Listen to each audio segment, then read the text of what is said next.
My name is Vel Sherton, and I am recording this log with shaking hands, because I have just watched something that will change the galaxy forever. I am a xeno researcher from the Crestari species, and for 40 long cycles I have studied the creatures called humans. I thought I knew them. I thought I had them mapped, measured, and filed away. Neat categories. I was wrong about everything, and now I must tell you why. The alarm sounds ripped through my observation ship without warning. One moment I was eating my morning meal and writing a report about human trade patterns, and the next moment every screen on my vessel turned red. The Vorn Dominion had broken the ancient treaty. 10,000 of their crystal warships had crossed the border into human space, and they were heading straight for a small colony world called Threnody 4. I knew that name. I had visited that colony twice. It had only 3 million humans living on it, mostly farmers and miners and simple families. They had no real defense fleet. Their weapons were old, their ships were slow, and now the most feared war machine in the galaxy was about to crush them like soft fruit under a heavy boot. My hands flew across the control panel as I tried to send a message to the Galactic Concord. Surely they would send help. Surely even the cold-hearted Council would not watch 3 million souls vanish without lifting a single finger. But when the reply came back, my blood turned to ice inside my veins. The vote had been 43-2. The Concord would not act. The humans were to be left alone. I was ordered only to watch and record their ending for the history archives. I slumped in my chair and stared at the stars outside my window. I was alone. I was going to witness the deletion of an entire species, and I could do nothing.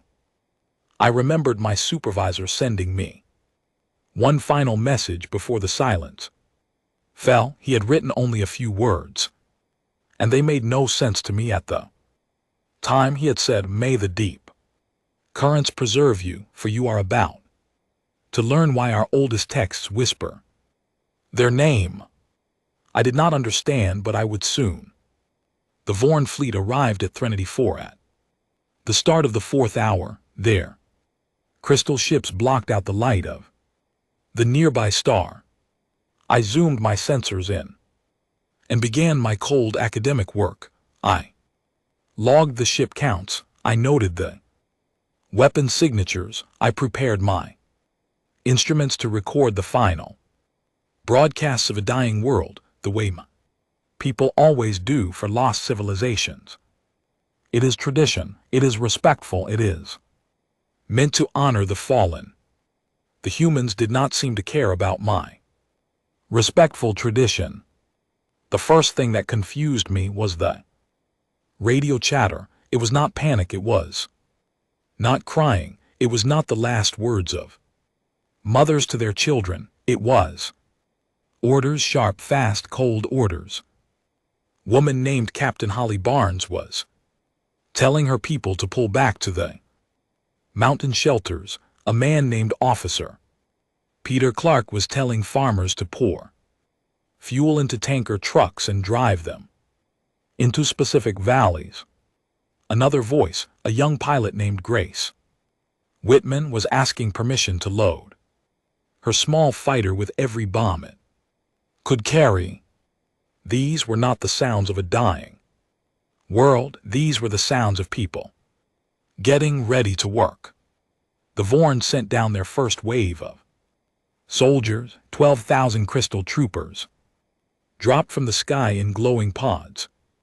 They were nearly unstoppable. Their armor could take hits from most galactic weapons and keep walking. Their own weapons could slice through steel walls like soft butter. In previous wars against other species, these soldiers had taken entire cities in a single afternoon.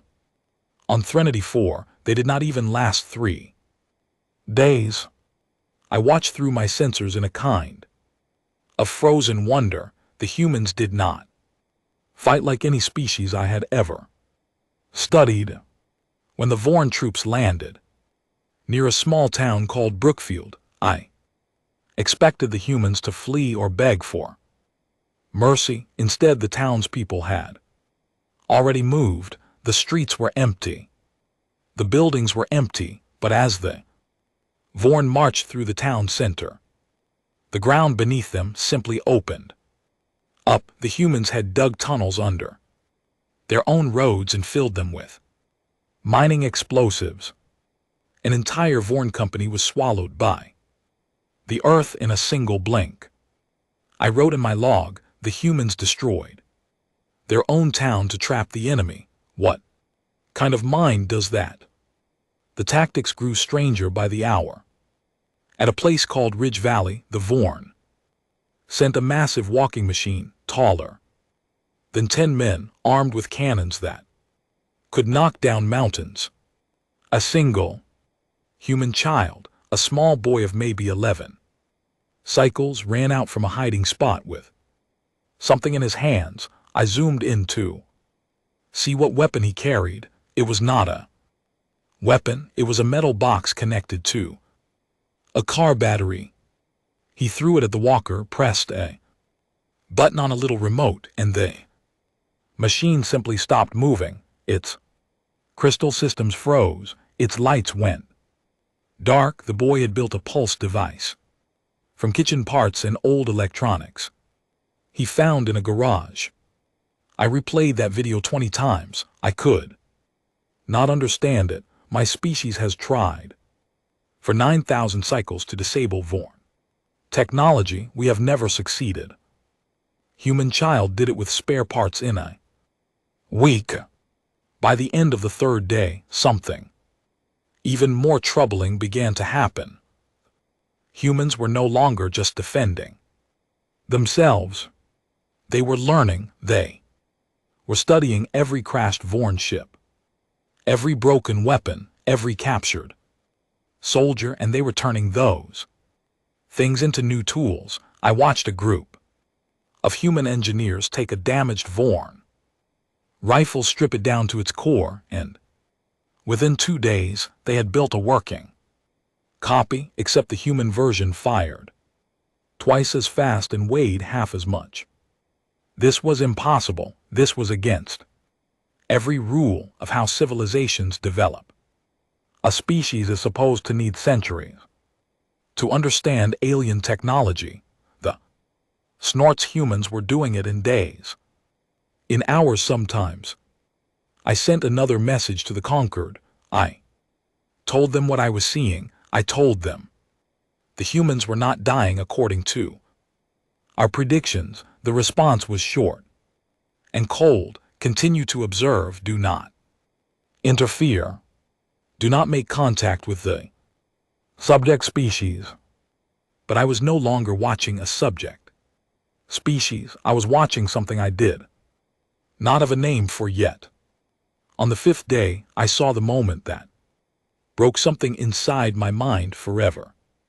A Vorn dreadnought, one of the biggest warships in the galaxy, moved into low orbit above the human capital. It was preparing to fire its main cannon, a weapon powerful enough to crack a planet in half. The humans had no ship that could match it. They had no weapon that could stop it. In any normal war, this would be the ending. This would be the final page of the human story.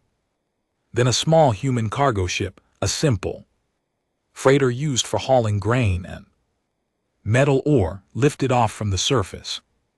It was not a warship. It had no weapons. Its pilot was a woman named Mary Donnell, a 50-year-old grandmother who had been a simple farmer the week before. She flew her slow, heavy freighter straight up toward the dreadnought. The Vorn ignored her. They thought she was running away. They thought she was trying to escape. She was not escaping. She pushed her ship faster than it was ever built to go. Warning lights must have filled her cockpit. Her engines must have been screaming. She aimed her freighter at the exact weak point of the dreadnought, the small gap in its armor, where the main cannon was preparing to fire. And then she turned off her safety systems and let her engine core overload. Her ship struck the dreadnought directly at the cannon mouth. The explosion tore the great warship apart from the inside. 30,000 Vorn troops on board were lost. The dreadnought, the pride of their fleet, broke into burning pieces that rained down on the empty ocean. I sat in my chair and could not move. In my entire 40 cycles of study in the long history of my species, I had never seen a sentient being willingly give their life for a tactical advantage. Other species surrender when the odds are impossible. Other species flee. Other species beg. The humans did none of these things. The humans had chosen, and the choice was not survival. The choice was cost. They would make the enemy pay, no matter the price. I turned off my recording for a moment. I needed to breathe. I needed to think. I realized with a cold feeling that sank deep into my bones that I had been wrong about humans for my entire career. I had called them fragile. I had called them emotional. I had called them primitive. I had been studying them the way a small animal might study a sleeping fire, thinking it was just a warm light.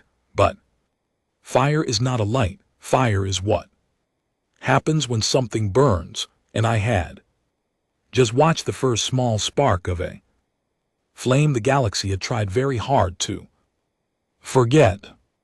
The Vorn did not know it yet, but they had started something they would not be able to stop, and neither would anyone else. The second week of the war on Threnody 4 changed how I understood reality itself. I had believed, like all members of my species, that war followed rules. There is an attacker, there is a defender. The stronger side wins, or the weaker side surrenders, and then peace is arranged through formal talks and signed papers. This is how civilizations have done things for 12,000 cycles. This is how the conquered keeps order. This is how the galaxy has always worked. The humans had clearly never read our rule book. On the 8th day, the Vorn commander, a crystal being called High Lord Xerx, made what he believed was a smart move. He had seen that the human soldiers were tough. He had seen that their tactics were creative, so he decided to do what the Vorn had done 17 times before to 17 other species. He would target the soft parts. He would hit the places where soldiers do not live: hospitals, schools, food storage centers, water treatment plants, the great library in the capital city. In every previous war, this tactic had worked within days. Species always broke when their civilian places were harmed. Always. It is the oldest unwritten rule of galactic conflict. You hit their homes and they come to the table begging for peace. The humans did not come to the table. The humans stopped smiling. I was watching a live feed when the first news of the attacks reached the human radio channels. I will never forget what I heard. There was no shouting. There were no panic cries. There was only a long, heavy silence that stretched across every human station for almost a full minute. Then a single voice spoke. It belonged to a woman named President Laura Bennett, the leader of the Threnody colony. Her voice was quiet. It was calm. And it frightened me more than any scream could have. She said only this: they chose this. Remember that they chose this. Then she ended her broadcast and went offline. Within 6 hours, something began to happen across the entire human-settled region of space. Ships started leaving. Conquered worlds, not military ships. Civilian ships, passenger liners. Merchant vessels, small private craft. Any human who had been living on another planet, working in another sector, studying in another school, was suddenly moving. All of them were going the same direction. All of them were going home. I sent my sensors outward to track them. I counted over 1 million humans traveling back toward the war zone, not running from it, running to it. Old humans who had retired long ago, young humans fresh from their universities, traders, artists, pilots, doctors, mothers with small babies. They boarded any ship they could find and pointed it toward the fighting. My people would never do this. No species I had ever studied would do this. Self-preservation is the oldest instinct of living things. You do not walk toward danger, you walk away from it. You save yourself and your family. You let the soldiers handle the war. But the humans did not see it as a war anymore. I finally understood that they saw it as something deeper, something older, something my translator could not quite capture. The closest word my language has for it is a kind of sacred duty, a debt of the blood, a promise that cannot be broken. When one human is harmed, every other human seems to feel it, and they all come together, and they all bring whatever they have. On day 10, I saw an old man named George Whitaker arrive at 24 in a ship that was nearly 300 cycles old. He was 92 years in human years, which for them is very near the end. He could barely walk. He had arthritis in his hands. He had been a ship engineer 40 years before, retired and living peacefully on a farm in a distant star system. When the news of the attacks reached him, he had simply climbed into his dusty old vessel and flown for 5 days, straight to reach the fighting. When a young officer asked him what he thought he could do at his age, he smiled and said, "I can still fix an engine, son. And a working engine is worth more than a broken soldier." I wrote that sentence in my log and stared at it for a long time.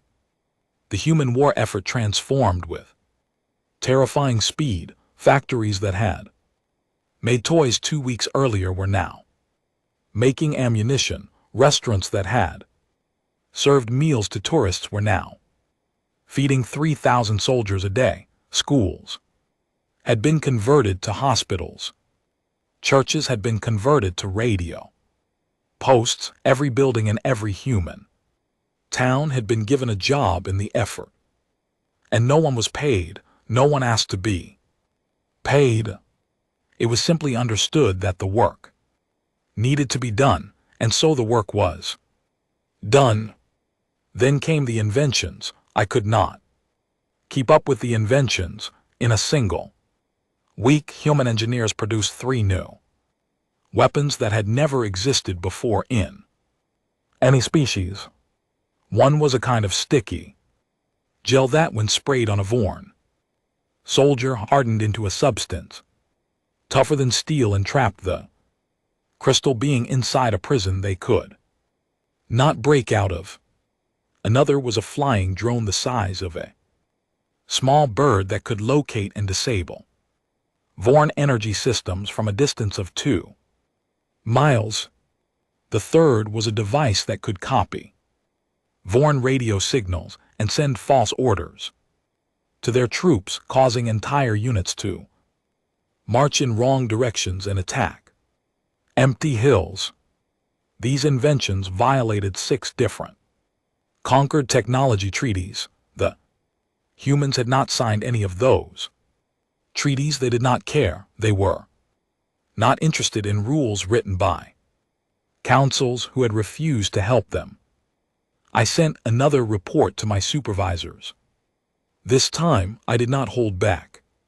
I wrote, "The subject species is not following predicted patterns of behavior. Their rate of adaptation is beyond all records. Their willingness to sacrifice is beyond all estimates. I recommend immediate review of all previous human intelligence files. I believe we have been badly wrong about this species for a very long time."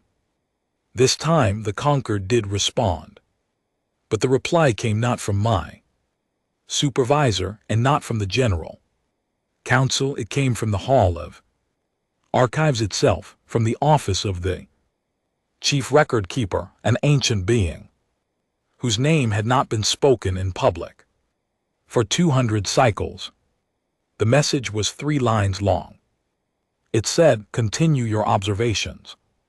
Send daily reports. Under no circumstances are you to leave your post or attempt to return to conquered space. This matter is now classified above your station." I stared at those words for a long time. A cold feeling spread through me. The conquered was afraid, not of the Vorn, who were losing badly. They were afraid of what I was seeing. They were afraid of what was waking up. And I realized something else. They had seen this before. My people had seen this before, somewhere long ago. Something had happened that made the conquered lock down human history and bury it so deep that not even their own researchers knew the full story. I needed to find out what it was, but first I had to keep watching the present, because the present was about to become even more terrifying. The human response to the hospital attacks was not to retreat. It was not to negotiate. It was to advance. By the 12th day, the humans had pushed the Vorn off the main continent of Threnody 4 and had captured 3 Vorn warships intact. Not destroyed, captured. The humans were flying Vorn ships now with crystal weapons in human hands, and they were using those ships to attack the Vorn supply lines in orbit. I want to explain how impossible this is. Other species have captured Vorn ships before. No species has ever been able to use one. Vorn technology requires crystal-based thinking. Their controls respond only to beings with hive minds connected by shared frequencies. For a normal biological species to pilot a Vorn ship, it's supposed to be like trying to play a song on an instrument that only responds to the sun. The humans figured it out in 6 days. I still do not fully understand how. Some reports say they managed to trick the Vorn systems by running them through human computers that acted as translators. Other reports say they captured a Vorn queen and forced her mind to run the ships while they gave orders. I was not able to confirm which story was true. Maybe both were, maybe neither. With humans, the line between truth and legend moves very quickly. By day 15, the Vorn High Command made a decision that my people would never have made. They decided to call for help. Vorn Dominion, the feared devourer of 17 civilizations, sent out a formal request for allies to join their side of the war. No species responded, not one, not even the Vorn clients who had served them for centuries. Everyone had seen the reports coming out of human space. Everyone had watched what happened to the Crystal Walker destroyed by a child. Everyone had heard about the grandmother who flew a grain freighter into a dreadnought. The galaxy, very quietly and without saying it out loud, had decided to stay out of humanity's way. High Lord Xerx, the Vorn commander, made one more attempt. He offered the humans a ceasefire. He offered to return to the pre-war borders. He offered compensation for the attacks on the hospitals and schools. He offered to give the humans one of his own planets.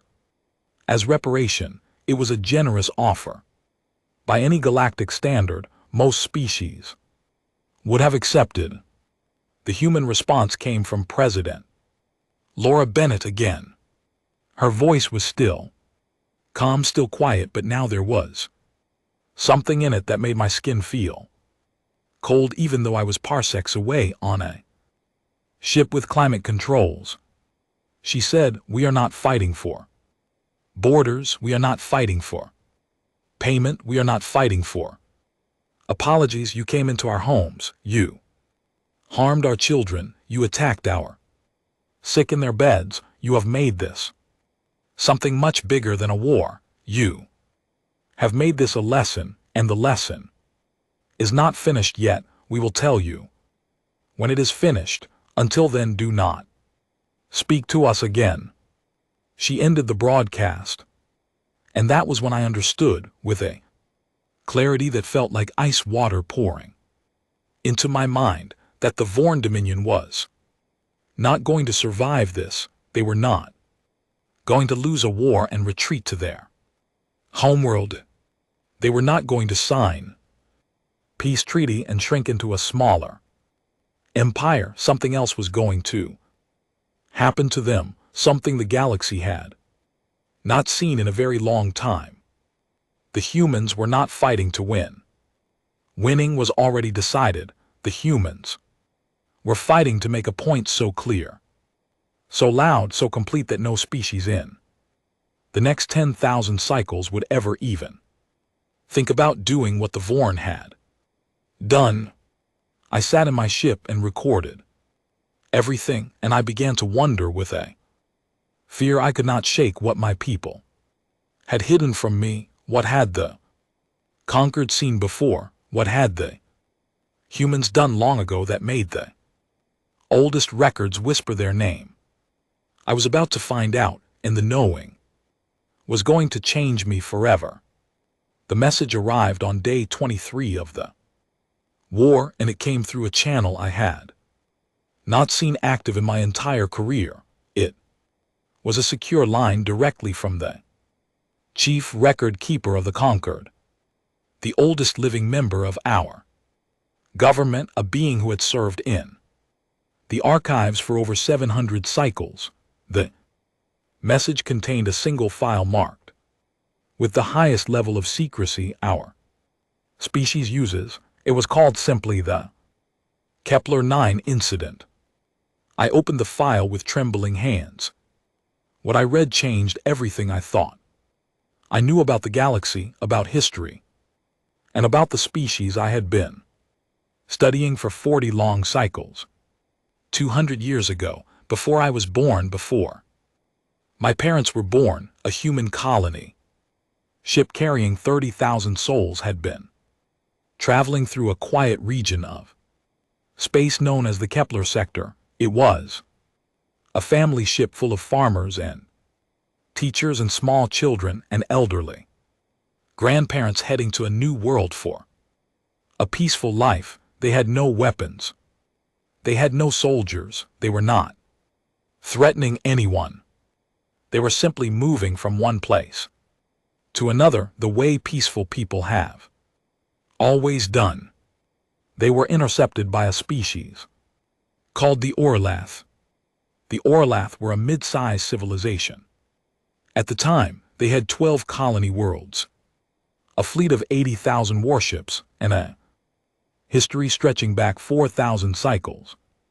They were not the strongest power in the galaxy, but they were respected. They held a seat on the conquered council. They were considered stable and civilized. The Orlath did something that would erase them from existence. They captured the human colony ship. They took all 30,000 humans as prisoners. They sold some of them as workers to distant mining colonies. They used others for medical experiments. They kept some as servants in the homes of their wealthy citizens, and they did all of this believing that no one would care. Humanity at that time was still considered a minor species. The conquered had not yet recognized Earth as a full voting member. No one was watching, no one would notice. Word of what happened did reach Earth. Eventually, it took almost 2 years for the truth to travel back through the trade routes. When it did arrive, the human government received the news. Quietly, they did not announce it on their news channels. They did not send angry letters to the conquered. They did not form committees or pass resolutions. They simply closed their borders, recalled every human citizen working in other star systems, and went silent. For 60 years, the galaxy forgot about the Kepler 9 incident. The Orlath did not forget. They had tried to return some of the surviving humans once they realized the situation might become political, but by then the humans were not responding to any message. The conquered assumed humanity had simply accepted the loss and moved on. After all, what could a small species do against an established power? 60 years is a long time for humans. 3 generations. The children of the survivors grew up hearing stories. Their children grew up learning names of grandparents who had been lost, names of villages that had disappeared, names of a species called the Orlath. Then one day, the humans simply arrived. I read the classified report, and I could not believe the words on my screen. The humans did not declare war. They did not send a warning. They did not ask the conquered for permission. A fleet appeared in Orlath space, a fleet the galaxy did not know humanity possessed, and it carried out what the report could only describe as a complete and total correction of history. The Orlath homeworld was evacuated of its population. Every last citizen removed to distant refugee camps before being carefully and systematically stripped of all military infrastructure. Every Orlath warship was captured or disabled. Every weapon factory was shut down. Every military leader was identified, tried in a court. The humans, built specifically for this purpose and sentenced according to laws the humans wrote themselves. The trials took 2 years. The sentences were long. The humans were thorough. But it did not stop there. The humans dismantled Orlath civilization piece by piece. They rewrote the Orlath education system. They placed every Orlath citizen under a monitoring program that lasted 3 generations. They banned the Orlath language from official use across the galaxy. They took the Orlath homeworld and renamed it. They returned every surviving human prisoner or the remains of those who had died, and they built memorials with the names of the lost carved into great stone walls that still stand today.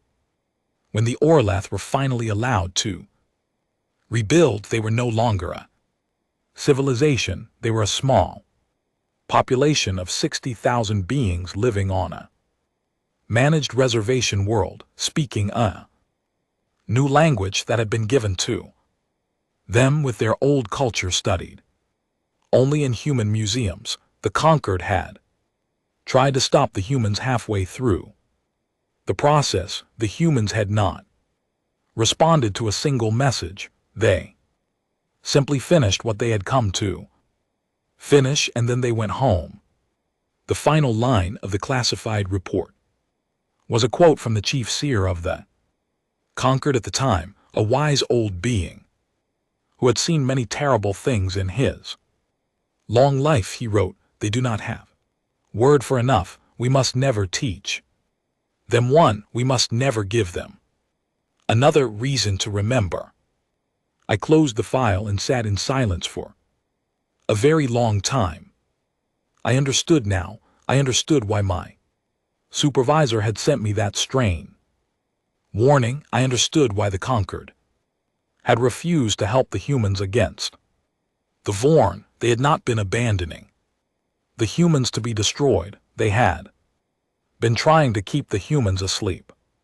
They had been hoping in their desperate way that the Vorn would win quickly and quietly, that the humans would be reduced before they remembered who they were.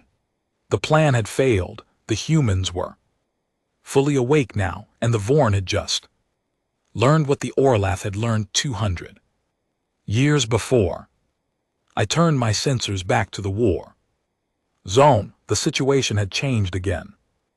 While I was reading, the Vorn were retreating. Their remaining fleet was pulling back through the wormhole network, heading home to their own space, hoping to regroup behind defensive lines. They had lost 40% of their armada. They had lost 70,000 ships. Their invasion was finished. But the humans were not stopping at the border. I watched in stunned quiet as the human fleet crossed into Vorn territory. No declaration, no warning, no formal statement. They simply crossed the line and kept going. The Conquered went into emergency session. They sent urgent messages to President Laura Bennett demanding that she recall her forces. They offered to mediate. They offered to punish the Vorn through official channels. They offered anything they could think of to stop what was about to happen. President Bennett's response was short. It said, "You had your chance to act, and you chose not to. This matter is no longer your concern. Please do not interrupt us again." She did not respond to any further messages. For the next 94 days, I watched the Vorn Dominion end, not defeated, not conquered, ended. The humans moved through Vorn space with a precision that was almost artistic. They did not attack Vorn cities. They did not harm Vorn civilians. They did not behave like an angry mob or a raging fire. They behaved like careful workers doing a job that needed to be done correctly. Every Vorn military base was neutralized. Every Vorn fleet was captured. Every Vorn leader was identified and collected. The Vorn homeworld was surrounded so completely that not a single ship could leave or enter. High Lord Zerx tried to surrender. He offered his own life in exchange for peace. He offered to hand over every weapon the Vorn possessed. He offered to place the Vorn Dominion under human rule forever. The humans accepted none of these offers. They did not want surrender. Surrender was the beginning of a process they did not need. They already had what they wanted. On day 70 of the campaign, I heard a new voice on the human communication channels. It belonged to an admiral named William Thatcher. He was a tall, quiet man with gray hair and calm eyes. When he spoke, he did not sound angry. He did not sound tired. He sounded like a teacher explaining something important to children who had not been listening. He said, "You came to our homes. You harmed our families. You attacked our sick in their beds. You attacked our children in their schools. You believed we were too weak and too small to make you pay for this. We are now answering the question you asked. We are showing you the answer slowly and carefully, because we want you to understand it. And we want everyone watching to understand it as well. There is no lesson if there is no learning, and this lesson has been a long time coming." He paused, then he added one more line.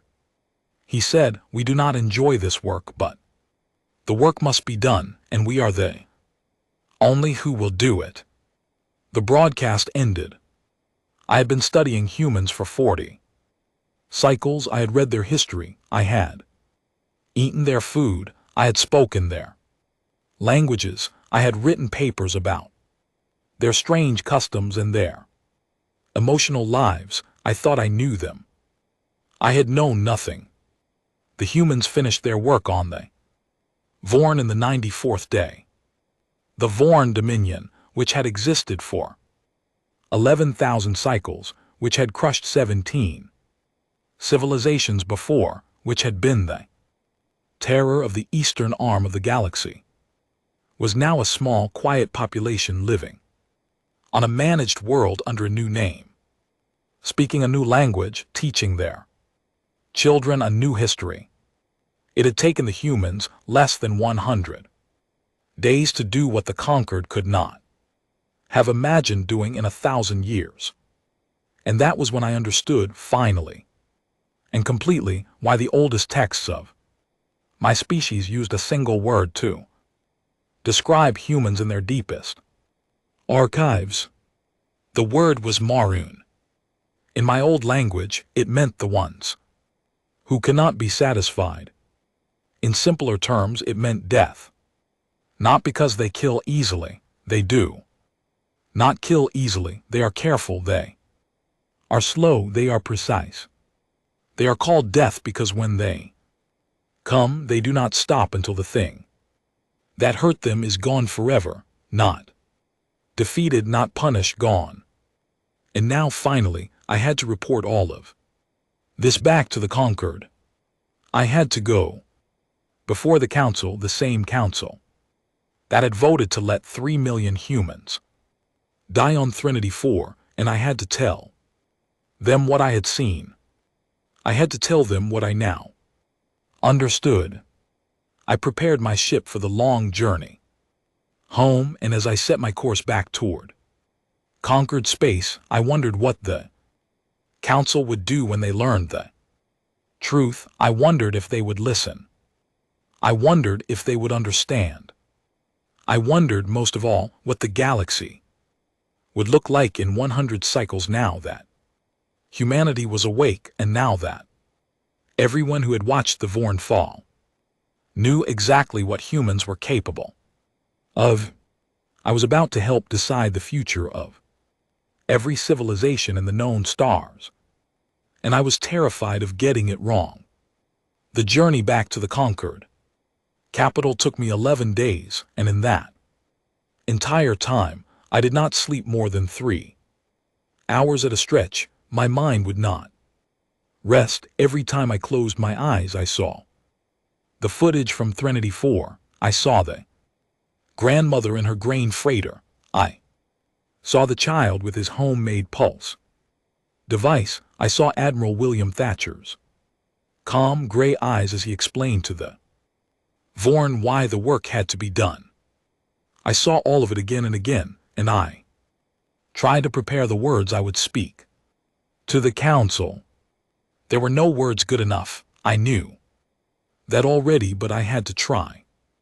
When my ship docked at the Great Ring station that orbits our conquered capital world, I was met by 6 senior officials waiting at the airlock. They did not greet me. They did not ask how my journey had been. They simply escorted me through the long corridors of the station, past silent guards and locked doors, into a chamber I had never been permitted to enter before in my entire career. It was called the Inner Hall. It was where the council met when a matter was too serious to be discussed. In the public chambers, the full council was already assembled. When I arrived, every great species of the galaxy was represented. I saw the tall feathered Avalai. I saw the 6-armed Krellin diplomats. I saw the floating Vasti in their pressure spheres. I saw the ancient Ori stone speakers, so old that their bodies had turned the color of cooled lava. And at the head of the chamber, in the great Silver chair reserved for crisis sessions. I saw the chief record keeper. Himself, the being who had sent me the Kepler 9 file. He was older than any other member of my species still living.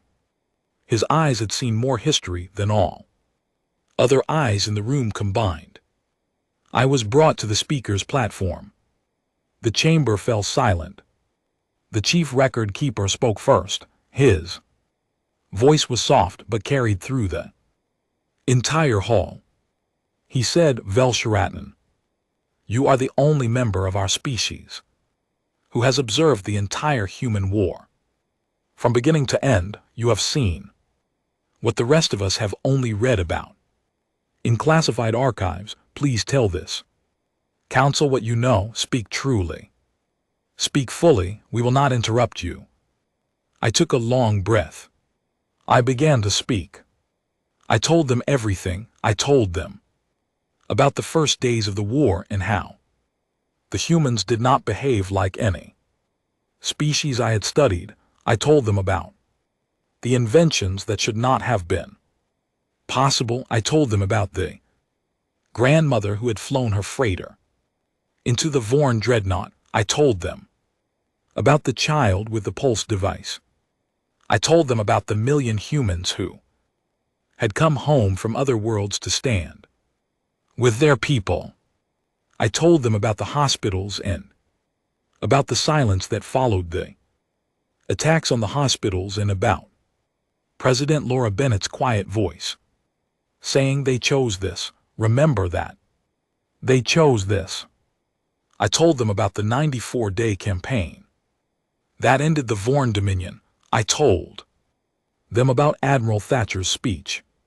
I told them about the humans refusing every offer of surrender because surrender was not what they wanted. What they wanted was for the lesson to be complete. And finally, I told them what I had realized on the long journey home. I said, we have been measuring the humans wrong for a very long time. We have measured their lifespan, which is short. We have measured their physical strength, which is modest. We have measured their technology, which is behind many older species. We have measured their wealth, their population, their fleet size, and all of these measurements have told us that they are not an important civilization. But we have been measuring the wrong things. I said, humans possess 3 qualities that no other species in the galaxy has ever combined in one body. They adapt faster than a virus because their minds can change in hours what takes our minds generations to change.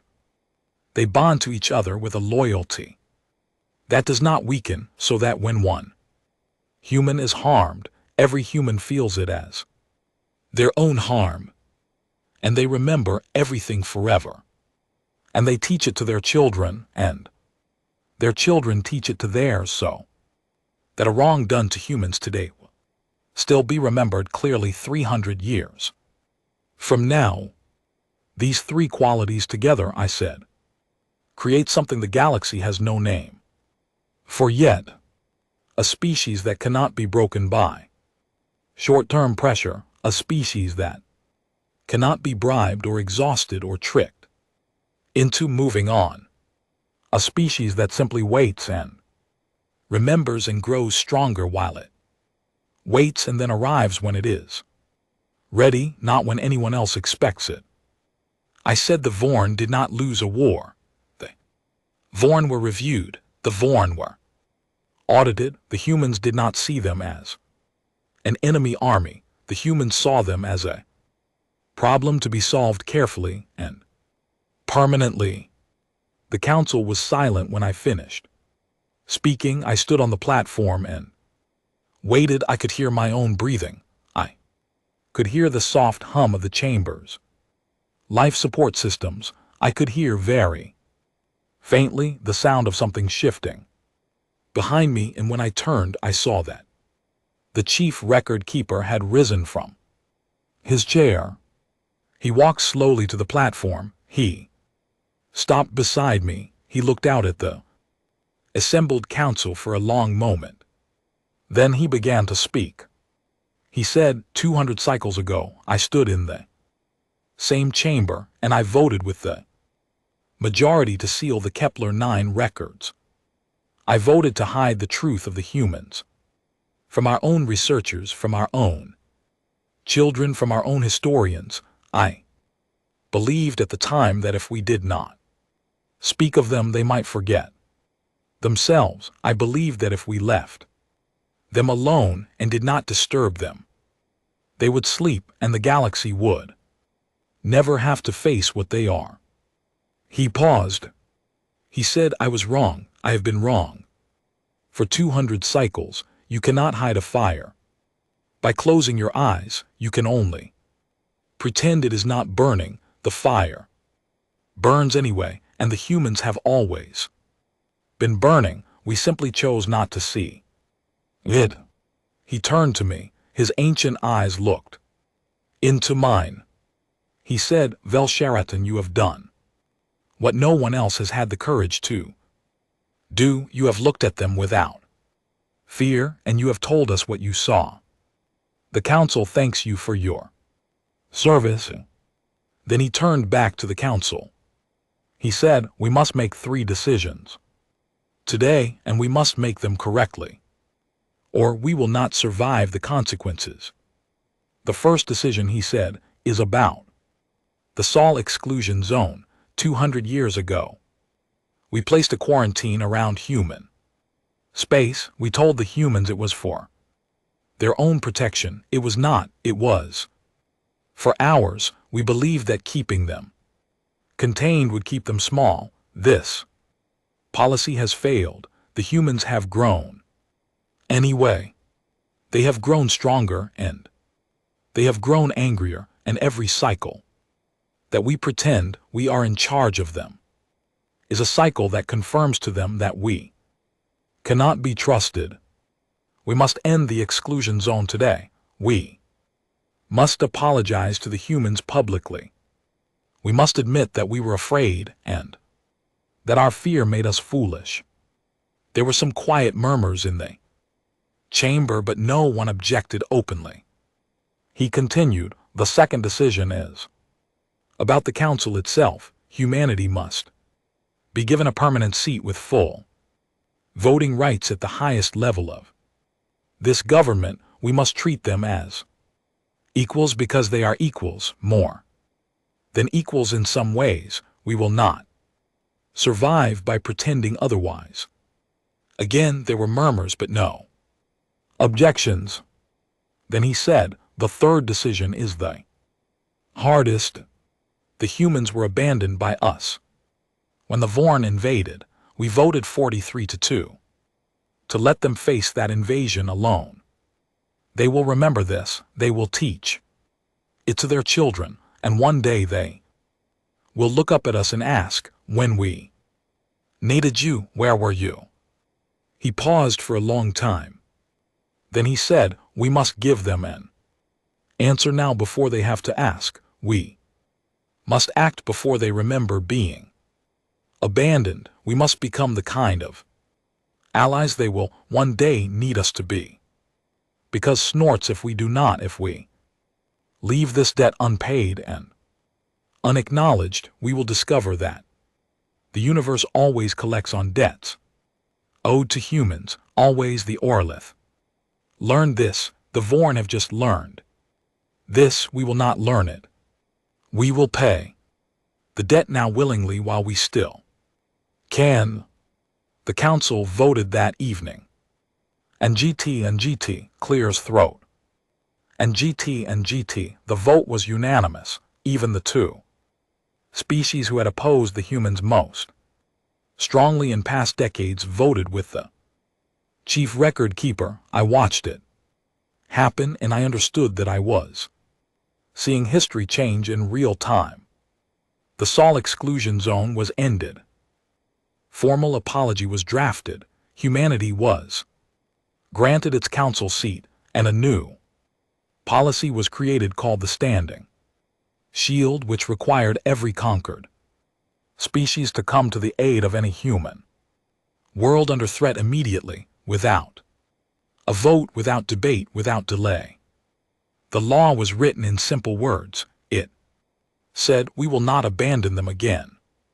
I was given a new assignment that same evening.